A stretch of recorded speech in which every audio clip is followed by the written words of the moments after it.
For what purpose were submersibles originally designed? A. Transporting passengers underwater without the threat of storms. B. Exploring under the sea.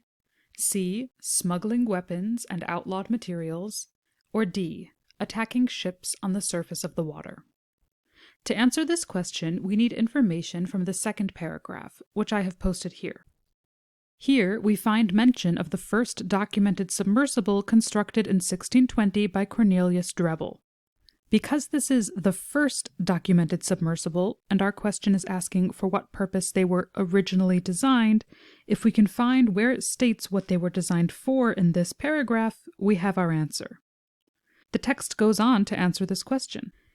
Though this craft was originally designed for underwater exploration, it did not take long for inventors and makers of war to recognize the military potential of the submersible. Although it ended up being used for war, because the first clause of the sentence tells us that the craft was originally designed for underwater exploration, we can head down to our choices and mark B, exploring under the sea, as our final answer.